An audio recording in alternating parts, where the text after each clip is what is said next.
you so much again for being our judges. And I know this is your last year with us, which is terrible for us, but it's been so wonderful having you be the judges for the last 4 years. So we're here at the 2024 Edinburgh Award for Flash Fiction, and I think you read 21 stories that were shortlisted. We did, I think, yeah. It was a real pleasure. It was really, really good fun and really stimulating. And I think this year we saw a lot of stories that played with our expectations, that set up one thing and something else happens. And it's really fun as a reader. It's really stimulating and imaginative and just excellent writing. The Scottish Arts Trust write Mango Awards are for stories that are fun, amusing, bizarre, and as delicious as a mango. Carries a prize of £300 plus the beautiful Mango Trophy. Hello, my name is Nicola Caroli, and I'm going to read to you For All Rats to Read. As souls of dead rats may warn the living of danger or death, one should warn rats, preferably by written notice, that you will destroy them if they return. I have a big tomcat called Tom. He wears blue crinkled leather boots over his paws and an awesome vermilion scarf flung around his neck. At 19 years old, he's at the height of his prowling prowess. Rats are a pleasant distraction for him. They remind him of the small mice he had for breakfast when he was young.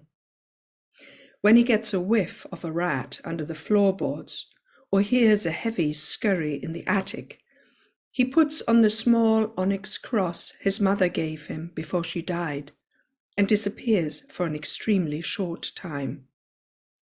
On his return, which is victorious on principle rather than by decree, I serve salmon carpaccio. I stock it in the freezer in large quantities. He looks at me across the table as if I were one of the grey, ugly, fat-assed creatures he just tore apart without getting his boots dirty or disturbing the verve of his scarf. During dinner, I say his name 100 times. Then I smoke a joint and listen to the Sex Pistols, gazing at the swaying white curtain in front of the tall open window. I imagine Tom tells me he loves me, and I tell him I love him too. The Golden Hare Award goes to the top story entered in the competition by a writer living in Scotland. It carries a cash prize of £500 plus 1 year free membership of the Scottish Arts Club. The Golden Hare Award 2024 has been won by Allison Brisbane for her story, The Outlier. My name's Allison Brisbane, and this story is called The Outlier. You're sure this time? Reasonably sure, Captain. Listen up, Lieutenant Schnurg. Once I secrete our home coordinates, there's no returning to this utter butt-gusset of a planet for 117.2 light years. So, are you entirely sure you've definitively obtained a superior specimen of the highest life form? Yes, Captain. Surer than when you obtained the previous specimens? The Captain sneered, eye stalks swivelling towards a budgie, a coelacanth, and a Henry the Hoover. Yes, stuttered Schnurg, plasma glands leaching tendrils of mucus into orbit around his vestigial proboscis. The Captain raised a sceptical mandible. Because, having found the highest life form, after anal probing of multiple samples to confirm the presence of brain matter, I tested at global population level for superior processing ability. By developing an algorithm to elicit the interest and participation of the most intelligent specimens. Then, ranking subjects who performed best to identify one whose cerebral acumen exceeded all others, and beaming it aboard. Finally, muttered the Captain, his carunculated sphincter puckering moistly above the navigation controls. Glasgow Evening Times. Concern grows for missing woman. The distressed daughter of Mrs. Thomasina McTurk, 83, from Whifflet, told our reporter, "I rang Mum the night before, but when I went round the next day, her glasses and the People's Friend were lying on the bedspread and she'd disappeared. Hadn't taken her teeth or slippers or anything. I'll never forget the last thing she said. Jeannie, guess what? That's me got the Wordle in 2 again." This is exciting because the Golden Hare Award was also our most highly commended story. This is a great story, and we were talking between us earlier about how many different genres we found in this year's submitted stories, and this one just took us all the way to a place that we can never travel to ourselves. Is it correct to say sci-fi? I think it's sci-fi. But with comedy as well, and such a brilliant, inventive use of language. It made me laugh out loud. It's just, it's so funny. Such an unexpected ending, and the dialogue is just great. It's so confident. It goes in dialogue. It sustains it. As Louise said, it's so well observed in terms of the genre, in terms of the language, and we really appreciated the ending of this one. It was hilarious. It was really great fun. Yeah, I think it's really hard to be knowing about the genre and knowing about the comedy, but make it really natural as well. So congratulations, Alison. Yeah, well done. In 2024, we received more than 1,700 stories from writers in over 50 countries. From August to December, 49 readers worked in teams, reading, reviewing, and debating all the stories through 4 rounds of readings. Congratulations to all of the shortlisted writers. Your stories were read and reviewed over 60 times to get to that stage of the competition. The judges have awarded commendations to 4 of the shortlisted stories. Each commendation earns an award of £100. The first commendation is awarded to Brian Sneeden for his story, Snow Wine. Hi everyone, my name is Brian Sneeden and I'm going to read Snow Wine. To sanitize the vineyard, we have a pomegranate with a paring knife and walk in circles flicking seeds. In the Papyri Graecae Magicae, a white rooster is preferred, gripped firmly at the feet and ripped down the middle by 2 women walking opposite paths. It seems essential the blood curves symmetrically. The biochemist says, blood is acidic, like vines, simple soil amendment. But a decanted rooster fills maybe 2 glasses. Only ritual does this. The priestesses wore white, from a distance resembling snow or Elysian, trailing blood and wind dust and thirst, until 2 halves meet and the bird is buried whole. Barely ripe, the pomegranate stains our fingers, prying out each humane seed. When we reach the middle, we eat the last, then lay the joined halves like a deflated ball in the scrub. Avoid improvisation, no God said. Because how to acquire the eye of a man who died watching hyacinths, or a hanged godmother's talus. We substitute tea of powdered eyebright and flowering goosefoot.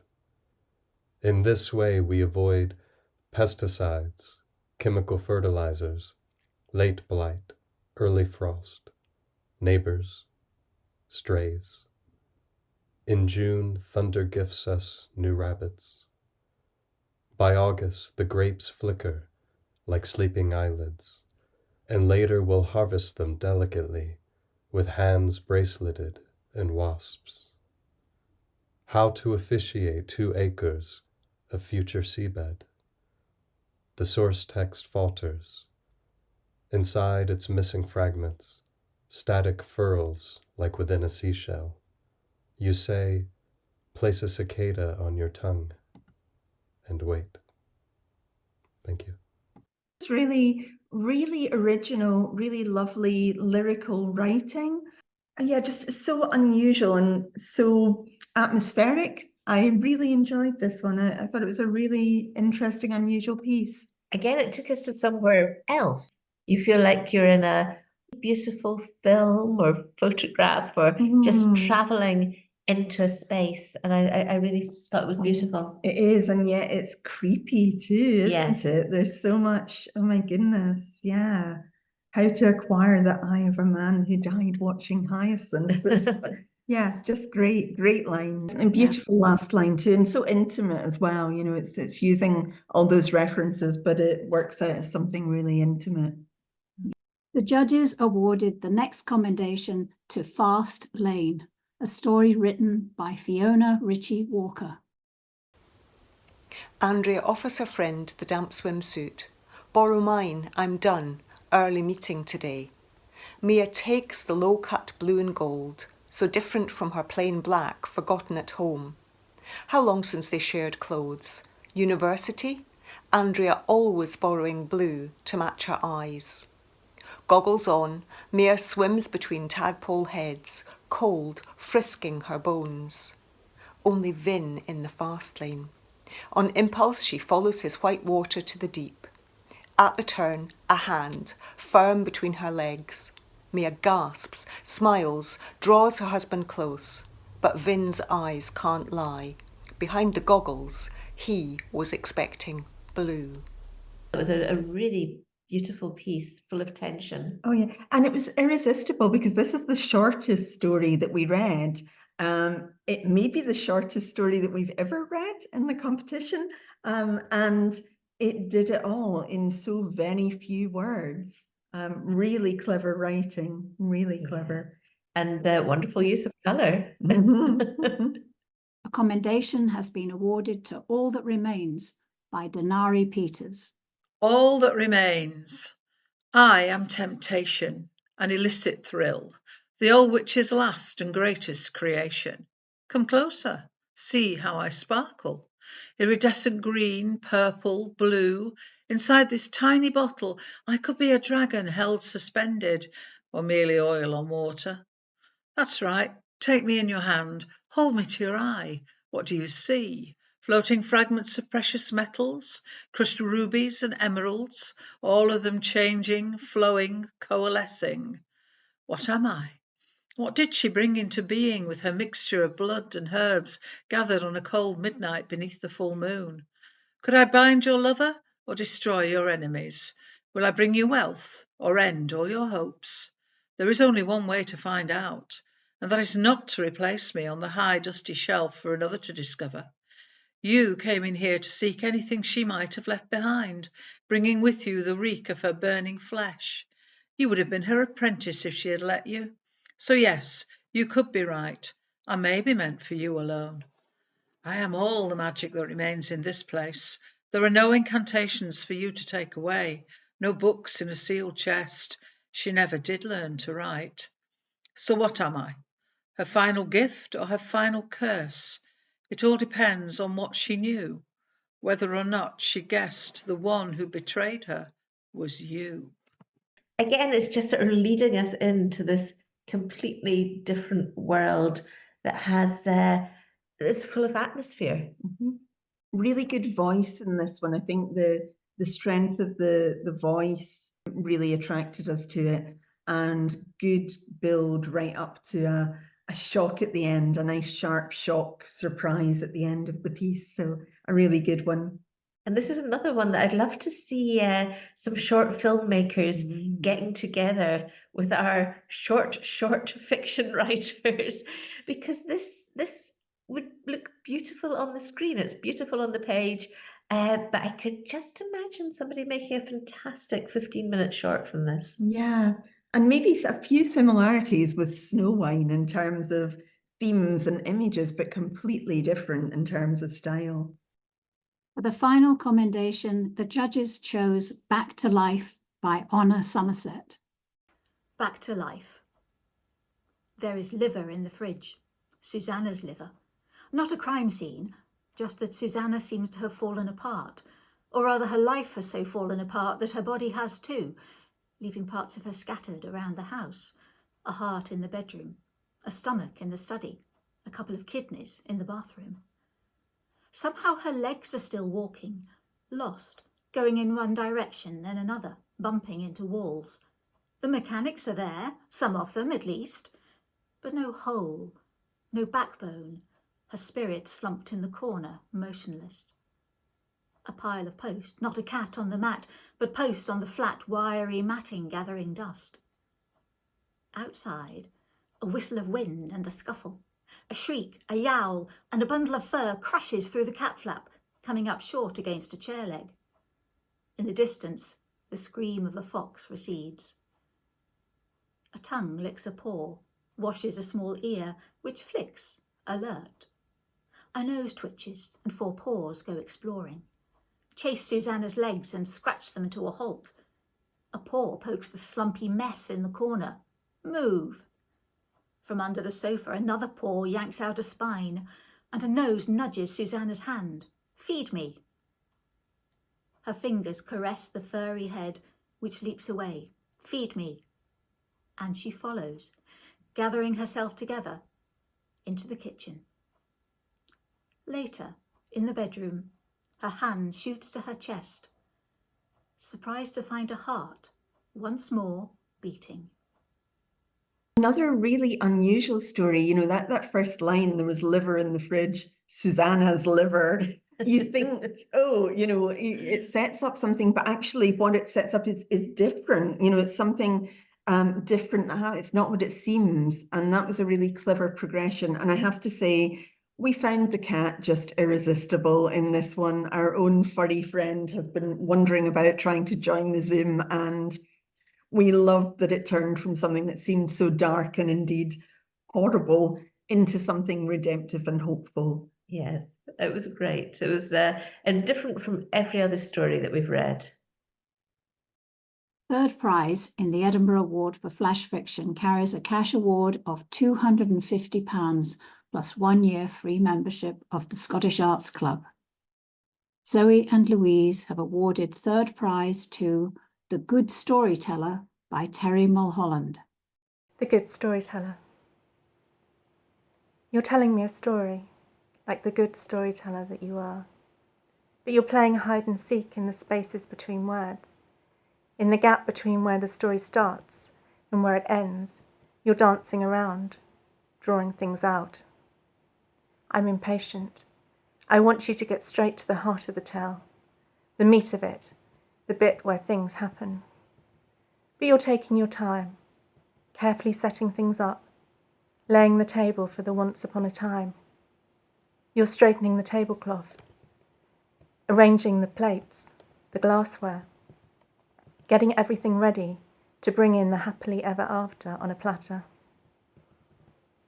You've even put a vase of wild flowers on the table, picked just for me in the woods this morning.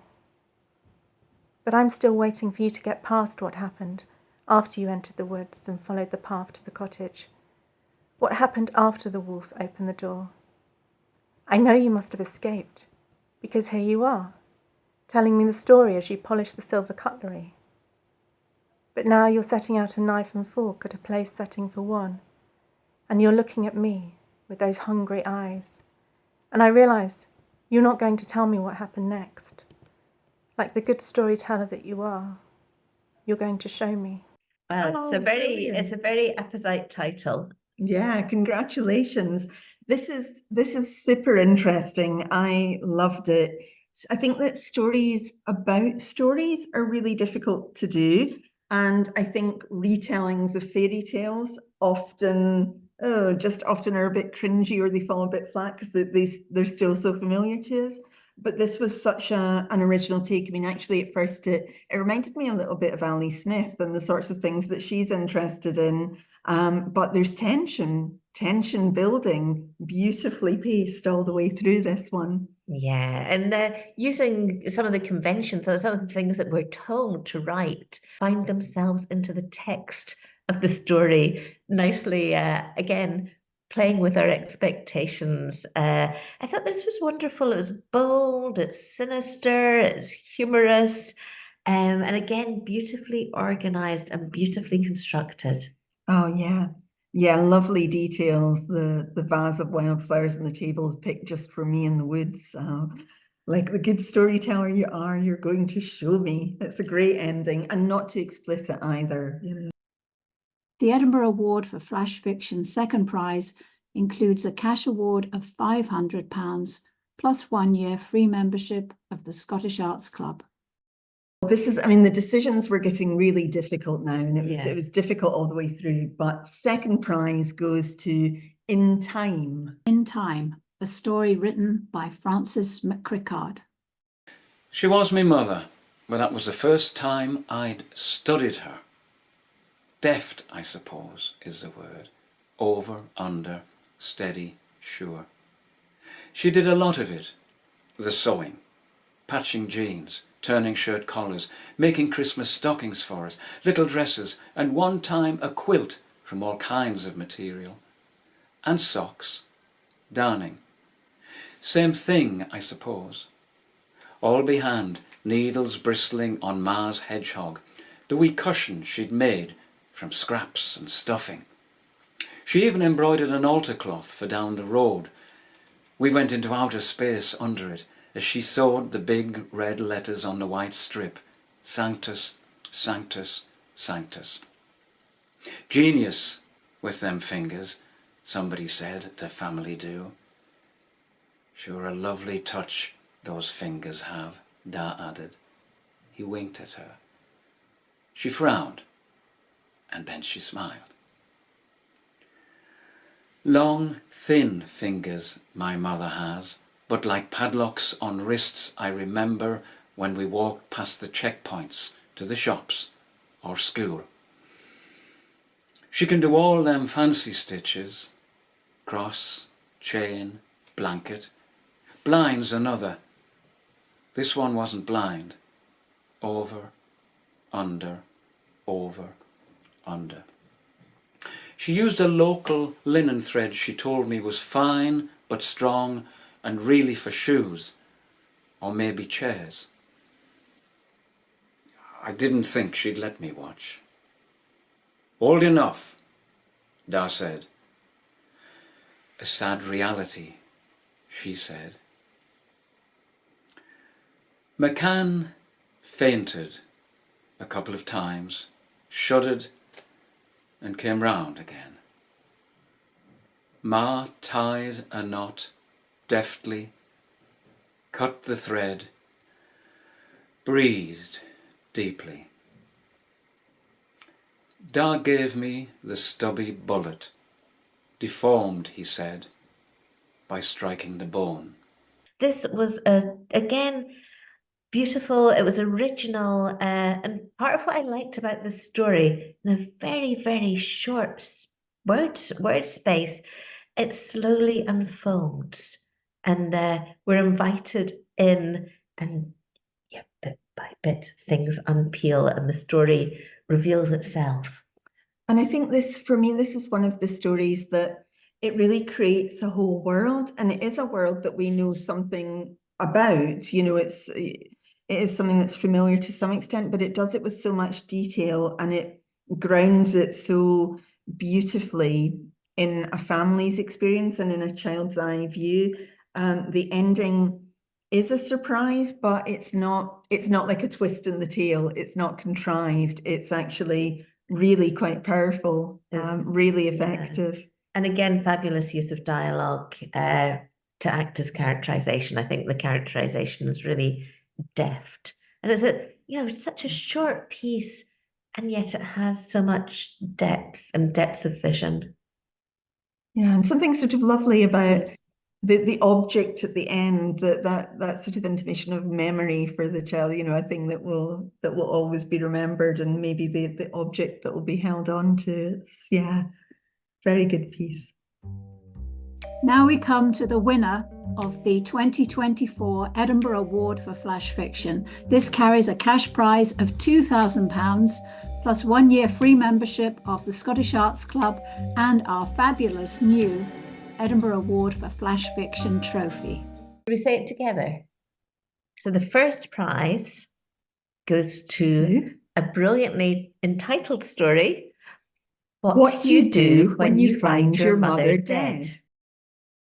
What You Do When You Find Your Mother Dead is written by Hannah Retallick, who lives in Anglesey in Wales.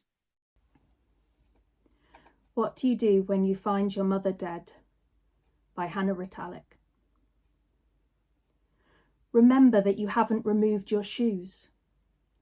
Teeter between the shoe rack and her body slumped across the sofa. Tiptoe across the plushy cream carpet. Check for certain, fingers on her neck. Feel your own throbbing pulse in her tangled red curls. You're so alive, painfully alive, and she's room temperature. You've forgotten something. Is it your school bag? No, that's cutting your shoulder, heavy with what you should know. Inform the next of kin. You, her only daughter, need to be informed immediately. You inform yourself, but don't believe it because you're only 12 and she was only 40 and perfectly healthy. Perhaps you should inform the next of kin, Uncle Ted, and he can inform you back, break it to you more gently. What were you going to say to her before?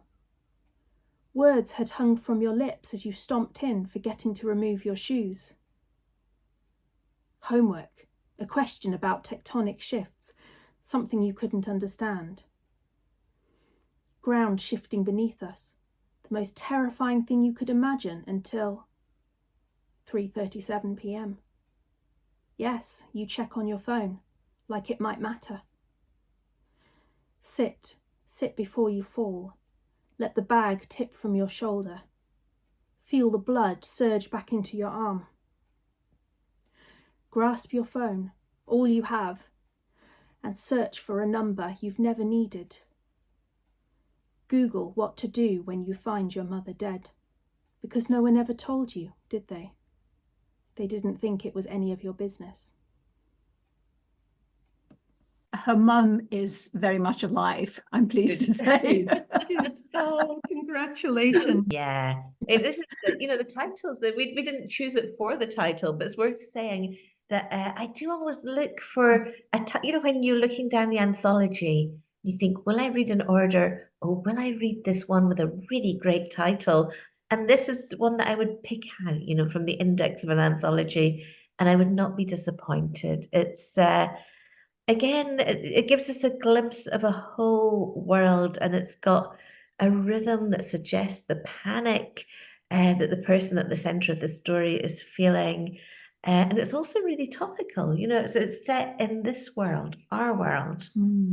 And I think that's really important about the titles, because when you have so few words for your piece, you want to use your title, and this does use it. And one of the things that it does is set up that second person voice, which is so well done here, and I think can often work well for flash fiction in general. But this, there's so much detail, so much intimacy. The rhythm of the sentences is great, and the variety in the sentences is great.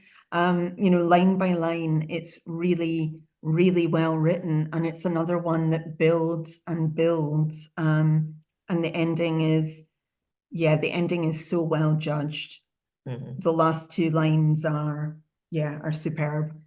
Yeah, it's a really well balanced story, and it evokes the character at the center of it so well, as Zoe said, with the really well chosen details and good observation, really good observation. Yeah, it was a very difficult decision, but this was a really worthy winner.